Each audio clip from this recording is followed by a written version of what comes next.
Welcome to Logos Live. I'm Robert Martin, Director of the City Bible Forum in Melbourne, and I'm your host for the show. Logos is Greek for word or message, and Logos Live engages the Christian message before a live audience in the CBD of Melbourne. And do we have a live audience here today? And we also aim to have a bit of fun.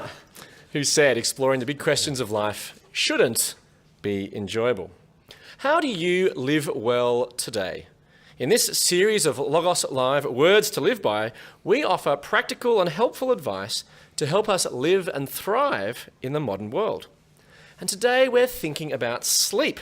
We're hoping that today's forum won't send you to sleep. Instead, we're thinking about how to get a good night's sleep. And to help us, we have Andrew Laird join us. Now, Andrew works for City Bible Forum in Melbourne and directs Life at Work, an initiative aimed at connecting Christian faith to our daily work. He's a popular speaker and writer, and he joins me now. Please welcome Andrew Laird. Thanks, Rob. Now, welcome, Andrew. A raucous welcome there from our live audience. Now, they're not asleep yet. We're still hoping that they're still not asleep in half an hour. Now, today we're talking about getting a good night's sleep. So what made you interested in sleep? My interest in sleep began when I started doing shift work for the first time. I found that there's two groups of people who like to talk about sleep all the time. Parents with newborns, young children, and shift workers. I've had the experience of both, but it was when I started working shift work that I began being interested. Are you a good sleeper? Well, I've had seasons where I've been better than other times. My wife says, no, I'm not a particularly good sleeper. These days, I think the biggest factor in that is young children keeping me awake. Mm-hmm. That aside, I perhaps, sleep okay. But I've had periods where it hasn't been the best. You make a few mistakes. That's right. There's room for improvement. Okay. Room for improvement in your sleep. Now, we do try to have a bit of fun in Logos Live, and today we're talking with Andrew Laird about getting a good night's sleep. So, Andrew, in today's quiz, I'm going to test you on losing sleep. Now, first question is, how much sleep do parents typically lose in the first year because of a new baby? Is it A, 3,000 hours, no parent ever sleeps with a newborn? Is it B, 400 to 750 hours, around 1 to 2 hours a night? Is it C, 200 to 400 hours, around 30 minutes to an hour a night? Or is it D, 0 hours, newborn babies sleep so much they never cause sleep disruption? It's definitely not D. Okay, right. I've experienced that on 2 occasions. Okay, yeah. It feels like A. Right, yeah. But I'm going to go with C. C. You might want to go with B. B is actually the correct answer. The best. Apparently, it's actually 400 to 750 hours, about 1 to 2 hours a night. Okay. So apparently one of the best predictors of insomnia later in life is the development of bad habits from having sleep disturbed by young children. Now, that's part of your experience. With kids and also with shift work as well, they say the same thing, that if you do it for a period of time, perhaps 2 years or more, then that's also going to impact your sleep for life. Okay, right. Question 2 in our quiz. So what is the world record for the longest period without sleep? And see if we can pass here today. Is it A, 17 hours? No one ever has any trouble sleeping. B, 135 hours, more than 5 days. Is it C, 264 hours and 24 minutes? More than 11 days? Or was it D, 449 hours, more than 18 days? Well, I lean towards B. Right, I wouldn't. Just to help you pass here. I was reading something recently, I think, where it talked about up to 11 days you might be getting into territory where you can't live any longer. But why don't we go for C? Or A? No, not A. It can't be D. It can't really be D. The answer is actually D. Wow. Yeah. Okay. So in 1978, the Guinness Book of Records reported that Maureen Weston of the UK set the record of 449 hours, 18 days and 17 hours in a rocking chair marathon. Okay. So I'm not sure how far the chair went, but I mean, is that a record worth trying to win? Absolutely not. What do you think's your record for sleeplessness? Oh, no, I've never gone for long periods necessarily without sleep. In fact, at university, I was never one to do an all-nighter. Right. I just can't work at that time of day. I work much better in the early hours of the morning. But, I can wake up for an hour or two and lie there awake. You're the first person to ever do this. But in our losing sleep quiz, you actually didn't get any right. You nearly, actually, you didn't even nearly pass. You got both wrong. But anyway, we'll give him a round of applause for trying anyway. I'll blame it on being too tired to think straight. That's right, yeah. Now, the record holder for the world's longest period without sleep, Maureen Weston, reported hallucinations, paranoia, blurred vision, slurred speech, and memory and concentration lapses at the end of her record-breaking stint. So, is this why sleep is so important? I think it's part of it. There's a sense in which our bodies, and scientists and doctors will confirm this, of which I'm not one, but that our bodies have been wired in such a way that sleep is built into it, that we need to have it. Yeah. Scientists actually estimate that were such an experiment possible, that you would die of lack of sleep before you die of lack of food. Now, that's not an experiment that you'd like to be a part of. No. That's right, yeah. But is that something about showing why sleep is so important? Yeah, absolutely. I think there's a rhythm that is built into us that dictates that we need to have sleep.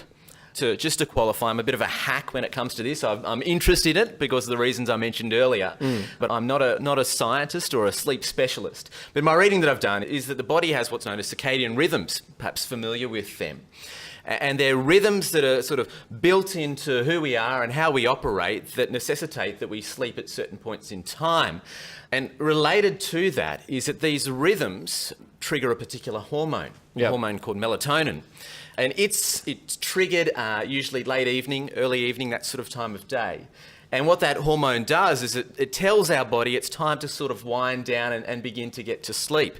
And one of the key triggers for it is light reducing. So actually, I think this is fascinating, that the rhythms that are sort of built into who we are as people, the circadian rhythms, are actually meant to align with, I guess, some of the rhythms of how the world works in terms of night and day, that they're meant to work in harmony, where the light of the day begins to reduce. That triggers this hormone, which tells us it's time to go to sleep. Which is why you suffer jet lag, for example, because you go to the other side of the world where it's light, but actually your body's got that rhythm saying, oh, I'm meant to be, going to sleep now. And so shift workers often liken the experience to jet lag, because it's actually like the experience of jet lag, because you're trying to force your body to sleep at a time of day that it's actually not wired to sleep. So there's almost a beauty to the sleep patterns we have. I think it's a great word to describe it, particularly when you think about that harmony in the relationship, which is quite beautiful between the way the body's been wired and the way, the sun revolves around the earth. Now, if sleep is so good for us, and it's almost beautiful to sleep, why do we have slogans like, you snooze, you lose? Is sleep undervalued? I think the answer to that is yes. I think we live in a culture, a society, where we kind of look down on those who need sleep, and lots of it, because that slogan, you snooze, you lose. We sort of think you're missing out on something if you're not awake. And it's those who are awake and awake longer who can perhaps get more done and do more. Well, an example of that is several years ago, John Brennan was appointed head of CIA in the United States. At the press conference where his appointment was announced, US President Barack Obama said, "I don't know anyone who works harder than him. He once told me I don't do downtime. I'm not sure he's slept in 4 years." So how do you react to Obama's assessment of Brennan as not doing downtime? Oh, I think it encapsulates a sentiment that is prevalent in the world today, and perhaps particularly the working world, that those who sleep lose. I actually remember watching that press conference. I was at work at a time. Background was as a journalist, hence the shift work, although I was watching that during the day, not in the middle of the night. And I remember Obama was sort of listing all of the criteria for why Brennan was the man for the job.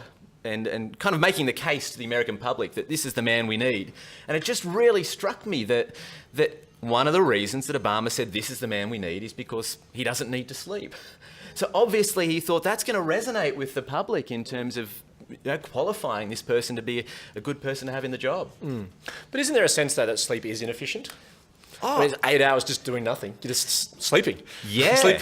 yeah. It's incredibly inefficient. I mean, just imagine for a moment you've been given a task by your employer to design, build, construct something, and you report to them and you say, "I've done the job. It works brilliantly, does what's required of it, but only 2/3 of the time." They're going to send you packing and say, "Come back when it does the job all the time." And so, there's a sense in which sleep is incredibly inefficient. But I think there's a reason for that. Yeah. Do you want to explore? What is that? In part, this is sort of born out of my Christian faith. Yeah. That I believe that there's a God who runs the world, he's the one who keeps the world spinning, and has actually made us in such a way where we actually are inefficient a third of the time, almost as a daily reminder that well, it's not you who keeps the world spinning, but me. Even though John Brennan keeps the world running in some respects by not sleeping for 4 years. Yeah, and I think that's part of perhaps an illusion that we create or convince ourselves of, that somehow, because I don't need to sleep much, really I'm the one who's in control, keeping things going. So what are therefore the causes of sleep loss, apart from rocking chair competitions and lots of work? What makes us lose sleep? Well, for me, I think there's been three big things that have impacted upon my sleep, and I've touched on a couple of them already. One was shift work. That sense of trying to force your body to sleep at times of day that it's not actually wired to sleep. It's breaking the rhythms that are built into it. Yeah, and that can have an ongoing effect, even after you're no longer doing shift work, apparently. I certainly feel the effects of it still. There's that. I think we've touched on it as well. Young children, they don't necessarily always help you get a good night's sleep. But I think another thing as well, and this has been relevant for me in periods of time, in that concern, worry, anxiety about certain pressures in life, they're the kind of things that can either keep you up late, trying to keep on top of things and not going to bed early enough when your body's sending that signal to go to bed, or equally waking up in the middle of the night and lying awake thinking about things. And interestingly, 3 to 3:30 a.m. is the time that you will wake up. If you're worried or concerned about things. And that, again, it's part of the rhythms of the body. The body actually loses temperature a little bit at that time of day. And so most people who die in their sleep actually die between 3 and 3:30 a.m. And similarly, that drop in body temperature is the reason why, if there's anxiety, concern, worry, that'll be the time that you wake up. So just a very quick story. So just on that, if you're worried about dying in your sleep, you should set the alarm for 3:30, is that right? Yeah, just to get through. That's right. But it's interesting, I spoke to a psychologist once, and she thought about starting an online forum for all of her patients who were worried or concerned or anxious at 3 a.m. in the morning, because she knew they'd all be awake then. So what keeps you awake at night? Well, these days, mostly kids, not shift work anymore, very thankfully. But as I said, I've known, not necessarily extended periods, but certainly known periods of time where I've woken up at 3, wide awake, my mind absolutely racing with usually concerns about work, the quantity of work that I need to get through, how much I've got on my plate, and can I manage it, can I cope with it all? So what have you done to overcome this, apart from talking to your boss? Well, just in your defence, because you are my boss, a lot of the workload is usually self-inflicted, right. And that might be the case for others as well. But what have I done? Well, a variety of things. Given that what I talked about before in terms of some of the natural rhythms of the body, there are things that we can do to try and work with the rhythms of our body, some practical things that we can do. But also because some of it perhaps isn't things that you're thinking about, concerned about, worried about, I think that needs to be addressed as well. And for me, as a Christian person, I think the Bible provides some great help for me there in terms of how to think about myself, my work, and the sleep that I want to get. Well, why don't we have a look at some of that now? Now, you may actually be surprised that the Bible speaks a lot about sleep. And as part of Logos Live, we reflect on the scriptures, the Logos, and we're going to examine some wisdom found there now. The part of the Bible we're reflecting on today comes from the Psalms. The Psalms are the songbook of the Bible, and today we're reflecting on Psalm 4. Now, the psalmist has a lot on his mind, doesn't he, Andrew? He cries out to God in verse 1, "Answer me when I call to you, my righteous God. Give me relief from my distress. Have mercy on me and hear my prayer." Why do you think he was distressed? Yeah, great question. I mean, that's very much the context of this psalm. That is the place that he finds himself in, distressed. And there's probably a few different things that we might get there. The very next sentence, "How long will you people turn my glory into shame?" might be one reason for his distress. I think glory speaks of a person's reputation or standing, how others think of him. And it alludes to the fact that perhaps others don't think well of him. Yeah. Whether it's something that he's done or something that about him, his reputation is under attack, which is not pleasant. It can cause distress and sleeplessness, perhaps, anxiety over that. Yep. There's perhaps a few other things as well. He talks there in verse 7 about others who might be causing his distress as having grain and new wine. And one of the things that the experts on the Psalms say is that's an allusion to how much wealth they have. They're prosperous, and maybe that's suggesting that he is not. Yep. So maybe some of the distress is financial concerns, and that's perhaps something that can keep people awake late into the evening, trying to alleviate them, or lying awake with worry. Well, it's certainly a distress. But there's also a lot that's said in there about sacrifices. Yep. And so I think the psalmist is a person who is trusting in God, he says there. And I think there's others around him who perhaps have different faiths, different religions, offering different sacrifices. And so there's a sense that perhaps part of the distress that he is experiencing is from people of, I guess, different faiths, different religions to him, who are opposing him because of the faith that he has. That's what makes sense here in the second part of verse 2. How long will you love delusions and seek false gods? It's almost as though like you stay up late at night because someone's wrong on the internet, and you need to sort of try to deal with their problems, try to deal with these people who are different to you, or disagree with you. Yeah. That's probably one of the reasons I don't watch Q&A late on Monday nights anymore, because I can't get to sleep afterwards because it gets so worked up with people who disagree, and you find that they're just wrong. But it fires you up and you can't sleep. That's right. So distress is obviously deeper than just watching Q&A, isn't it? So do you think then he had trouble sleeping? Well, I mean, they're the kind of things that could cause you to have trouble sleeping. As I said, reputation, opposition from others, financial concerns. I think they're the kind of things that people might often speak of as the things that cause them worry, anxiety, concern in the middle of the night or late in the evening. Absolutely he could. But the striking thing about this song, is that he concludes by talking about lying down and sleeping in peace, which just seems completely the opposite of what you would have expected, given his circumstances. Can you relate to this man's feelings? Yeah, absolutely. Yeah, absolutely. Some of those particular distresses, other ones. It's not necessarily here in this psalm, but I think one that I've known of others, and even myself in times. Health, I think, can be a thing which can cause us great concern and worry and anxiety. That was a concern for you at one point in time, wasn't it? Yeah, certainly at one point in time. I have pretty bad eyesight, and I've had all sorts of eye issues, and I've had seasons where that's been particularly bad. One season in particular where I was sort of effectively blind in one eye for a month or two. And that's concerning, with things like that happen to your body. It's worrying, and the kind of thing that can keep you awake at night with worry. So the psalmist has all the ingredients for a bad night's sleep. Has a lot on his mind. What's his solution? As you said, at the end, he gets a good night's sleep. So what's his solution? He asks for relief, but he doesn't actually get it. No, and I think that's really key to this, that this sleep is in the midst of distress. There doesn't get a sense in this psalm that his problems have been solved, and yet he's still able to sleep well in spite of them remaining. And for me, I think there's a couple of things that are going on here that are allowing him to get sleep. Yep. Verse 7 speaks of fill my heart with joy.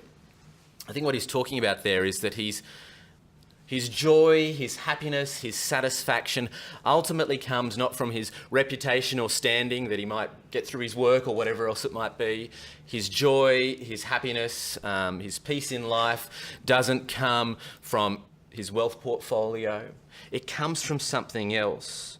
And he's saying this to God, would you be the one that satisfies me, that fills me with joy? As those things kind of come and go, reputation and standing and finances, as they inevitably do, he says, you're fixed in who you are and what you do for me, and so would you be the one that I am most satisfied in, so that if those other things change, my joy still remains?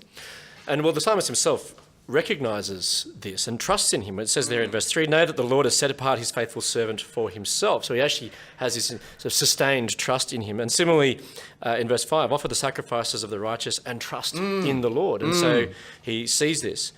But the psalm, as you mentioned before, closes with these beautiful words, in peace I will lie down and sleep, for you alone, Lord, make me dwell in safety. So the psalm opens with outlining the man's distress, yet it closes where he sleeps in peace and safety. What's changed? As I said, in one thing, his circumstances haven't changed. Yes. As such. It remains a distressing situation. But what he does in this psalm is he reminds himself almost about things about God. Yeah. knowing in verse 3, trembling before him, and verse 5, trusting in the Lord. Yeah. And I think it's being he trusts in something or someone who is bigger than him, who does provide ultimate safety and assurance and security for him, which means that even though he might be being attacked from a variety of different sides, there's all sorts of things that are going on which concern him, distress him. There's someone bigger than all of that who ultimately looks after him. It's not just the bigness of him, though. No. The line there, make me dwell in safety. Yeah. You can have someone who's bigger than you, but you wouldn't necessarily feel safe with them unless they're good. They've got to be good. Yeah. And so I think he knows that of the character of God, that he's not just bigger than him and runs everything, but he's also good. And so he can leave all of his concerns and anxieties and worries with him at the end of the day and sleep. And I think this comes back to what we were touching on before about the inefficiency of being wired to need to sleep a third of the time. And that there's a sense in which we try and stay up late, or we try and be like Brennan and not need much sleep to create this impression that I'm running things, I'm in control, and our workplaces really want that, and to a degree rightly. And they encourage that we're people who are efficient, on top of things, in control. But the reality is there are all sorts of distresses and concerns and things in life, work even itself, but even outside of work too, that remind us, at the end of the day, this is bigger than me. This is a problem bigger than I can cope with on my own. I'm not really in control of things. But thankfully there is one who is in control and who does run everything and who is good as well. And this leads to another psalm, in particular Psalm 121, which has been wonderfully helpful for me, which talks about God who neither slumbers nor sleeps. Now that's fascinating, I think. We need to sleep, but another psalm points to the fact that God doesn't slumber or sleep. The reason being is he is in control of everything. He's the one who keeps the world spinning and keeps the world turning, not you and not me. And so he doesn't need to sleep, but we do. So how do you think we recognise that?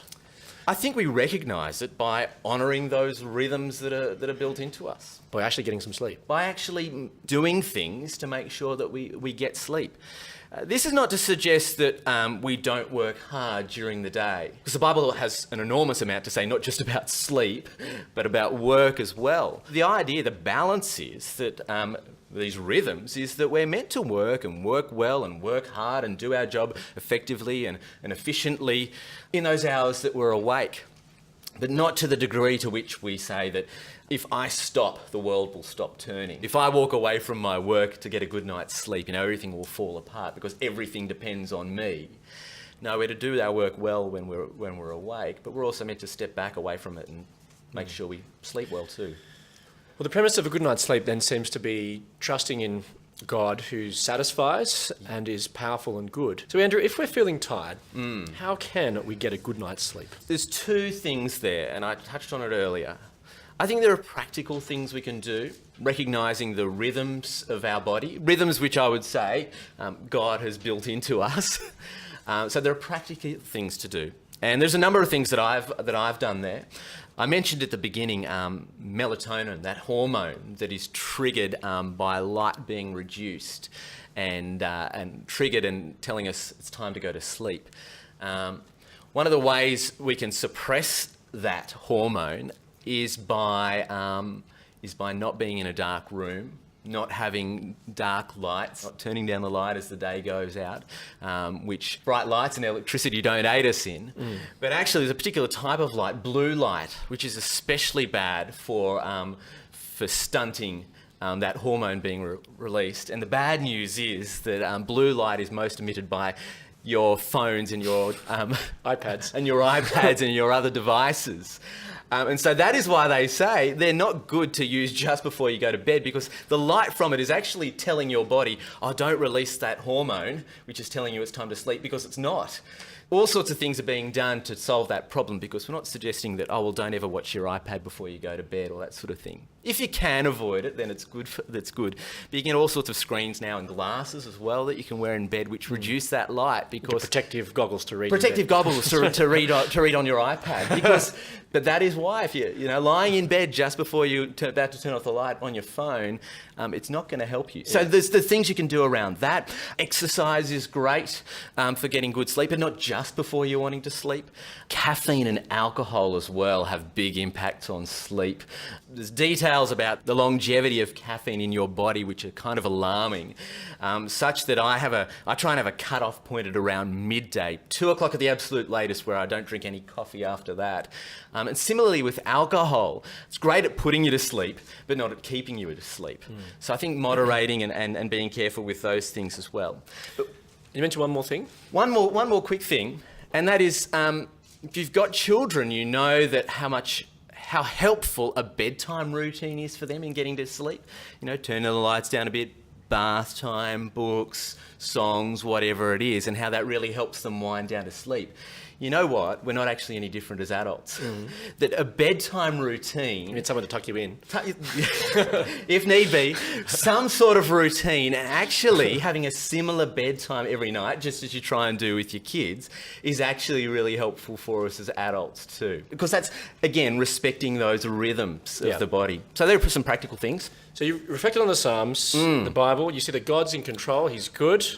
What difference has this made to your sleep? Look, I don't want to say that I now have an amazing sleep every night. As I said at the start, there's room for improvement. Those practical things have really helped. But also, I think being reminded that I'm not the one who keeps the world turning is really helpful for my sleep too. Really helpful in knowing that I can leave concerns and worries with someone else who does keep the world turning. And I used to think that I needed to tell myself that at 3:30 in the morning, and that'd help me get back to sleep. And it didn't work. And then I came to realise, actually, at 3:30 p.m, when I'm sitting at my computer, tempted to say yes to another email, that's the time I need to tell myself, you need to say no now. Because the world doesn't revolve around you, you don't keep it spinning. And saying no at 3:30 p.m. will probably help you at 3:30 a.m. Let me leave you with the Logos for the day from Psalm 4:8. In peace I will lie down and sleep, for you alone, Lord, make me dwell in safety. I look forward to you joining us next time for Logos Live. Please thank our guest today, Andrew Laird. Thank you.